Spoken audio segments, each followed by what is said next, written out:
Hello students, welcome to Physi Math classes. आज हम लोग को देखना है torque on a dipole in a uniform electric field. आप लोग ये जानते हैं कि यूनिफॉर्म इलेक्ट्रिक फील्ड क्या होता है। जहाँ पे फील्ड लाइंस पैरेलल और इक्वल डिस्टेंस पर होते हैं वहाँ पे इलेक्ट्रिक फील्ड यूनिफॉर्म होता है, मतलब एक समान होता है। तो अभी हम लोग को देखना torque on a dipole in a uniform electric field. Torque को हम कह सकते हैं मोमेंट ऑफ फोर्स। टॉर्क को मोमेंट ऑफ फोर्स भी कहा जाता है, ठीक है। तो torque on a dipole in a uniform electric field, यानी कि एक इलेक्ट्रिक डाइपोल को यूनिफॉर्म इलेक्ट्रिक फील्ड में रखते हैं तो उस पर कितना मोमेंट ऑफ फोर्स लगेगा। अब यहाँ देखो, एक यूनिफॉर्म इलेक्ट्रिक फील्ड है ई वेक्टर, इसमें एक इलेक्ट्रिक डाइपोल ए बी, इसमें एक इलेक्ट्रिक डाइपोल ए बी फिर से के डायरेक्शन से थीटा डिग्री के एंगल पर रखा हुआ है। फिर देखिए डायरेक्शन से थीटा डिग्री के एंगल पर रखा हुआ है, ठीक है।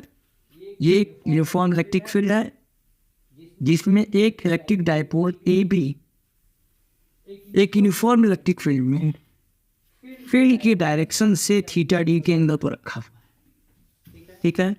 क्योंकि ये डाइपोल माइनस क्यू और प्लस क्यू चार्ज से मिलकर बना है। ये डाइपोल ये दो इक्वल एंड अपोजिट चार्जेस से मिलकर बना है, माइनस क्यू और प्लस क्यू, जिनके बीच का डिस्टेंस 12। तो हम ये जानते हैं कि जब इलेक्ट्रिक फील्ड में कोई चार्ज रखते हैं, जब कोई इलेक्ट्रिक फील्ड में कोई भी चार्ज रखते हैं तो इलेक्ट्रिक फील्ड के द्वारा इस चार्ज पर एक फोर्स लगता है। वो फोर्स कितने अमाउंट का होता है, क्यू ई। वो फोर्स कितने अमाउंट का होता है, क्यू ई। यानी कि इलेक्ट्रिक फील्ड के द्वारा किसी चार्ज पर लगने वाला फोर्स क्यू ई के इक्वल होता है, क्यू ई के बराबर, ठीक है। तो क्योंकि ये इलेक्ट्रिक डाइपोल माइनस क्यू और प्लस क्यू चार्ज से मिलकर बना है और ये एक यूनिफॉर्म इलेक्ट्रिक फील्ड में रखा है, इसलिए प्लस क्यू चार्ज पर भी इलेक्ट्रिक फील्ड के द्वारा फोर्स लगेगा और माइनस क्यू चार्ज पर भी इलेक्ट्रिक फील्ड के द्वारा फोर्स लगेगा, ठीक है।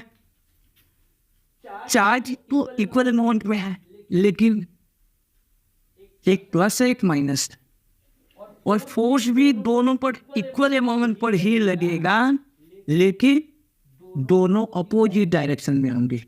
इस प्लस क्यू पर लगने वाला फोर्स इस डायरेक्शन में और माइनस क्यू पर लगने वाला फोर्स इस डायरेक्शन में होगा।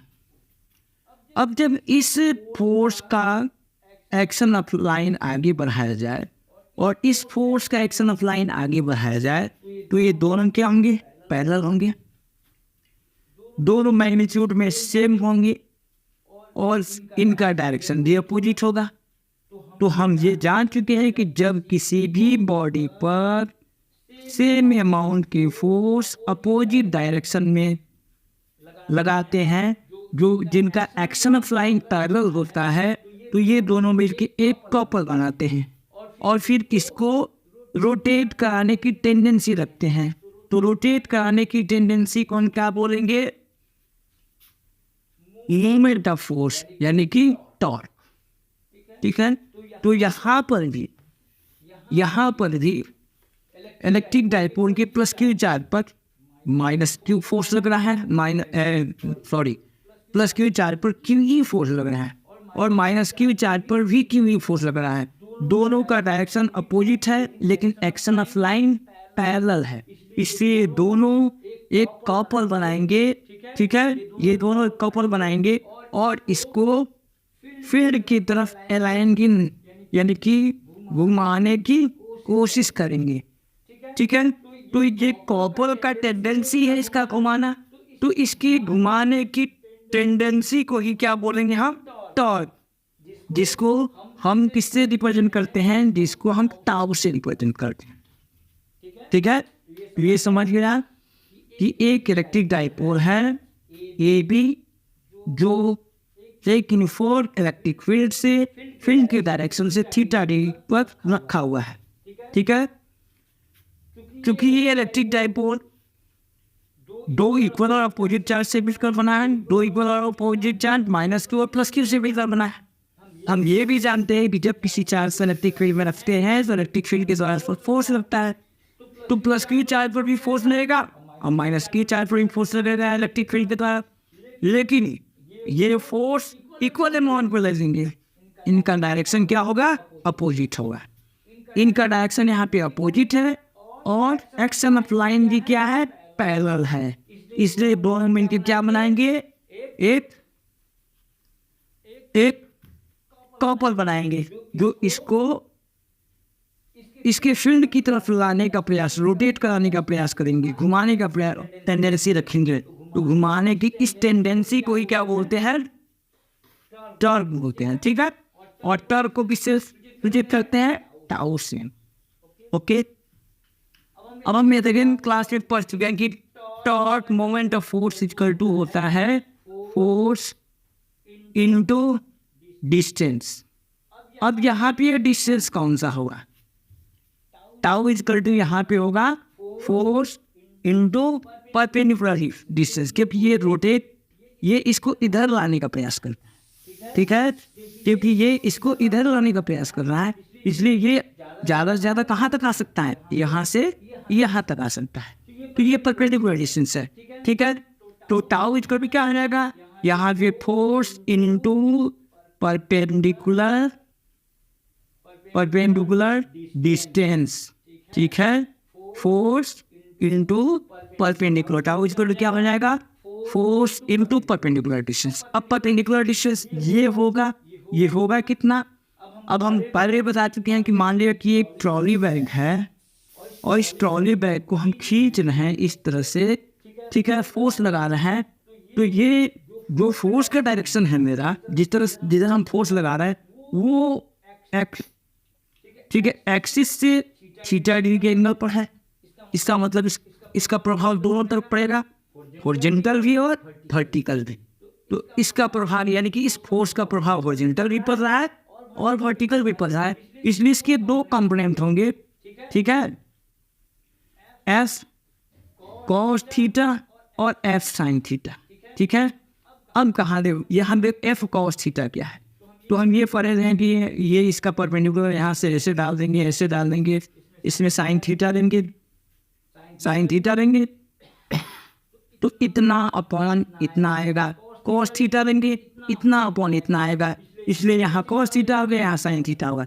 लेकिन एक चीज़ और है कि जो कंपोनेंट थीटा के नज़दीक होगा वो कॉस थीटा में होगा, जो कंपोनेंट थीटा से दूर होगा वो साइन थीटा में रहेगा। अब यहाँ पर भी हम देखेंगे, यहाँ पर भी देखेंगे कि यहाँ पर भी ये जो है इसका डिस्टेंस 2l जो है वो थीटा डिग्री पर है।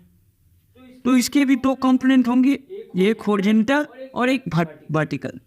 हॉरिजॉन्टल क्या हो जाएगा, 2l cos थीटा, जहाँ जिससे हमें कोई मतलब नहीं है यहाँ पे। वर्टिकल क्या हो जाएगा, 2l sin थीटा। वर्टिकल क्या होगा, 2l sin थीटा। तो अब ये 2l sin थीटा क्या है, ये परपेंडिकुलर डिस्टेंस है और इतना ही डिस्टेंस ये मूव करेगा, इसलिए tau is equal to force into perpendicular distance.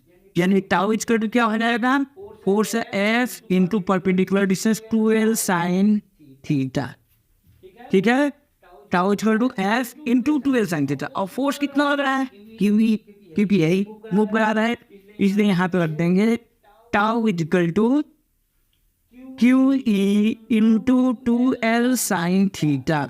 इसको हम लिख सकते हैं tau is equal to E into 2ql sin theta. अब हम ये जानते हैं 2ql क्या होता है, 2ql होता है क्या होता है, इलेक्ट्रिक डायपोल मोमेंट। और इलेक्ट्रिक डायपोल मोमेंट को किससे रिप्रेजेंट करते हैं, P से। तो यहाँ पे 2ql क्या हो जाएगा, tau is equal to E into P sin theta.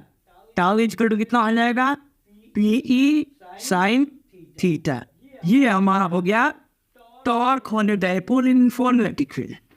अब यहाँ पे देखिए, अब थीटा अगर यानी कि अगर ये डायपोल इस तरह से रखा हो, ये डायपोल ऐसे परपेंडिकुलर रखा हो, ठीक है, यानी फिर से 90 डिग्री का एंगल बना। ठीक है, जब यहाँ पे मान लिया कि ये इलेक्ट्रिक डायपोल परपेंडिकुलर रखा है, यानी कि थीटा इज इक्वल टू 90, ठीक है, थीटा इज इक्वल टू 90, तो टाउ इज इक्वल टू कितना हो जाएगा, पीई साइन 90, साइन 90 का मान 1, तो टाउ इज इक्वल टू क्या हो जाएगा, पीई, ठीक है, यानी पी क्या होता है, यानी साइन 90 का मान 1, साइन 90 का मान 1 क्या होता है, साइन थीटा की मैक्सिमम वैल्यू होती है, तो यानी कि यहाँ मैक्सिमम वैल्यू रखेंगे तो टॉप भी क्या होगा, मैक्सिमम होगा।